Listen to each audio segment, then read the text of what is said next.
வணக்கம். இன்றைய கல்வி கதவு உங்களை அன்போடு வரவேற்கிறது. இன்று தேதி 5ஆம் தேதி வணிகர்கள் தினமாகும். இந்த வணிகர்கள் தினத்தில் திருக்குறள் சிந்தனை, திருவள்ளுவர் வணிகர்களை பற்றி என்ன சொல்லுகிறார் என்பதை பார்ப்போம். 12வது அதிகாரம் நடுவு நிலைமை. நடுவு நிலைமை என்றால் இந்த பக்கம் அல்லது அந்த பக்கம், யாருமே வேண்டாமல் ஒரு தீர்ப்பு சொல்ல வேண்டும் என்றால் அவர் தெரிந்தவர், இவர் தெரிந்தவர், 2 பேருக்கும் யாருக்கு தீர்ப்பு சொல்ல வேண்டும் அப்படி கிடையாது. திருவள்ளுவர் நடுவு நிலைமையாக சொல்லுகிறார். அப்போது வியாபாரத்தை பற்றி அவர் என்ன சொல்கிறார் பாருங்க, ரொம்ப அருமையாக சொல்கிறார். வாணிகம் செய்வார்க்கு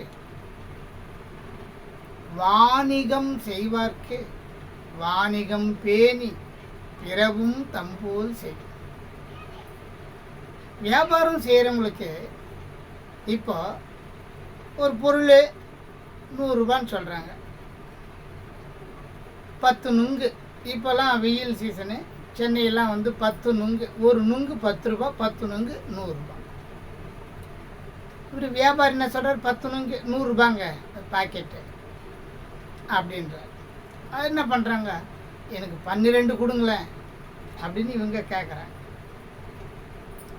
அப்போது வியாபாரம் செய்ய பொருளை வாங்குறவங்க தனக்கு கூடுதலாக ஒன்று கிடைத்தால் நன்மையாக இருக்கும் என்று கருதி அவர்கள் கேட்குறார்கள். ஆனால் இப்போது இந்த இடத்துல வியாபாரி என்ன பண்ணுறாரு, 12 நம்ம 13 கூட கொடுக்குறோமா அப்படின்னு சொல்லிட்டு ரொம்ப பிரயோஜனம் இல்லாத நுங்கு, உடஞ்சி போனது, அது விற்பனைக்கே தகாதது, அதை எடுத்து கட்டி கொடுத்துறது. இப்போ இந்த இடத்துல அவர் தவறு செய்கிறார். ஆனால் திருவள்ளுவர் அப்படி என்ன சொல்கிறாரு, பொருளை வாங்க வருபவர்களும் அவருடைய பணம் வியாபாரியினுடைய பணமும் ஒன்றாக நினைக்க வேண்டும் என்று சொல்கிறார். நான் ஒரு முறை அழிஞ்சிக்குப்பம், வேலூர் மாவட்டம், ஆம்பூர்லேருந்து குடியாத்தம் போகிற வழி, அங்கே ஒரு அரசு பள்ளியில் நான் தமிழாசிரியராக பணி செஞ்சேன். இப்போ அந்த பள்ளிக்கு எதிர்க்க ஒரு கடை இருக்கு, பள்ளிக்கு எதிர்க்கவே இருக்கு அந்த கடை. அப்போ அங்கே அந்த கடையில் ஒரு பொருள் வாங்கும்பொழுது நான் என்ன பண்ண, முதல்ல ஒரு 100 ரூபா கொடுத்துருக்கேன், எனக்கு ஞாபகம் இல்லை, திரும்ப ஒரு 100 ரூபா கொடுத்துட்டேன். அவர் என்ன பண்ணார், அந்த 100 ரூபாவை திருப்பி எடுத்து அந்த மேசையில் வச்சார். எடுத்துங்க சார், ஏற்கனவே நீங்கள் 100 ரூபா கொடுத்துட்டீங்க. அதுக்கு அவர் என்ன நான் ரொம்ப ஆச்சரியப்பட்டேன். அதுக்கு அவர் என்ன சொல்கிறாரு, நான் இறந்து என்னை சவ ஊர்வலத்தில் தூக்கி கொண்டு போகும்பொழுது மற்றவர்கள் என்ன சொல்வார்கள் தெரியுமா, இதோ போகிறான்பார் அயோக்கிய, ரொம்ப மோசமானவன், அப்படி சொல்லக்கூடாது, இதோ போகிறார்பார் நல்லவர். பார்த்தீங்களா, அந்த வியாபாரத்தில் அந்த வியாபாரியினுடைய எண்ணம் பிறருடைய பொருளும் நம்மளுடைய பொருள் போல நினைக்கிறார். அதுதான் இந்த வணிகர் தினத்தில் நம்ம ரொம்ப முக்கியமான குரலாக இந்த வணிகர் மாநாடு நடக்கிறது. சென்னை பச்சையப்பன் கல்லூரி எதிரில் ஜான் மில்டன், அந்த ஜான் மில்டன் வளாகத்தில் சென்ட் ஜான் என்று நினைக்கின்றேன், பச்சையப்பன் கல்லூரி எதிரில் அங்கு ஒரு மாநாடு இன்று நடைபெற்று கொண்டிருக்கிறது. வணிகர் தின மாநாடு சிறப்பாக அங்கு கொடிகள் எல்லாம் கட்டப்பட்டு சிறப்பாக நடைபெறுகிறது. அந்த மாநாட்டில் இந்த கருத்து எல்லோருக்கும் போய் சேர வேண்டும் என்பதுதான். வாணிகம் செய்வார்க்கு வாணிகம் பேணி பிறவும் தம்போல் செய்யும். இந்த திருக்குறள் சிந்தனையோடு இன்று முடித்துக் கொள்கிறேன். இனி திருக்குறளை பற்றி நிறைய பேச வேண்டும். அடுத்த வீடியோவில் கூட ஒரு திருக்குறளை பற்றி நிறைய செய்திகளெல்லாம் பேசுகிறேன். அதோடு இன்னொரு கருத்து ஞாபகம் வருது. நான் வீதியில் போகும்போது திருக்குறள் புத்தகத்தோடு தான் போவேன். இந்த திருக்குறள் புத்தகத்தில் அங்கே வீதியில் போகும்போது இடம் கிடைக்கும்போது படிப்பேன். அப்படி படிச்சுக்கிட்டே போகும்போது தீநகர் தனிகாசலம் சாலை இந்தி பிரச்சார சபாலேருந்து தீநகர் பேருந்து நிலையத்தை நோக்கி நான் வரேன். இந்த புத்தகத்தை படிச்சுட்டு வரும்போது ஒரு பெரியவர் என்னை பார்த்தார், என்னையே பார்த்தார். சரி, ஏதோ இப்போல்லாம் ஒரு பார்வையிலேயே நம்ம புரிஞ்சுக்கிறோம். ஒரு அன்பு பார்வை, அரவணைப்பு பார்வை, அதுபோல் இருக்கும். அப்போ நான் படிச்சுட்டே என் பின்னாடி வந்திருக்காரு, எனக்கு தெரியாது. பின்னாடியே என்ன பண்ணார், ஐயா என்ன பைபிள் படிக்கிறீங்களா? இல்லை ஐயா, திருக்குறள் படிக்கிறேன். இது பைபிள் தான்.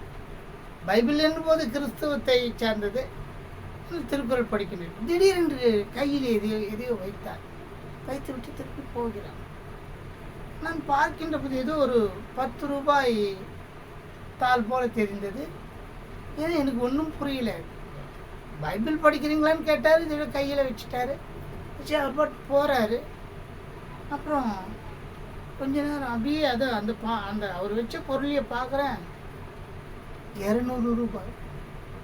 இது நீங்கள் நம்ப மாட்டீங்க, சென்னையில் நடந்தது. 200 ரூபாய்.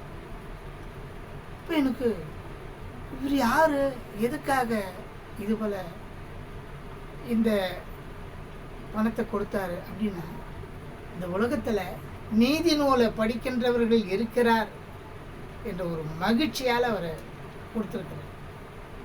அவர் நேராக போனார். அங்கே ஒரு அம்மா இருந்தாங்க, அவங்க முஸ்லீமாக இருந்தாங்க.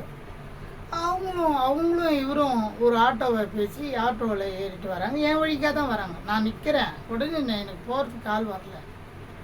நான் என்ன சொல்ல வரேன்னா, இதில் திருக்குறள் படிப்பவருக்கு அந்த மகிழ்ச்சியினால ஒரு பணம் கொடுக்கிறார்.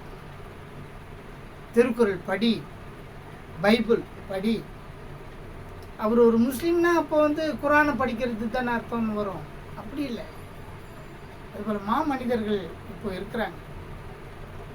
அப்போ அரசாங்கம் கூட வள்ளுவர் கோட்டத்தை கோடிக்கணக்கில் பணம் செலவு பண்ணி அதை புதுப்பிக்கிறாங்க. அப்படி புதுப்பிக்கிறதுனால திருக்குறள் சிந்தனை மக்களுக்கு வருமா?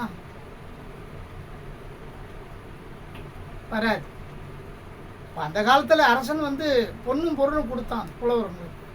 இப்போ கூட திருக்குறள் வாசிப்பவர்களுக்கு, திருக்குறளை மனப்பாடம் செய்பவர்களுக்கு, திருக்குறள் சிந்தனையாளர்களுக்கு அரசாங்கம் அளவு கடந்த நிதியை கொடுத்தால் நிச்சயம் திருக்குறள் பேசும்.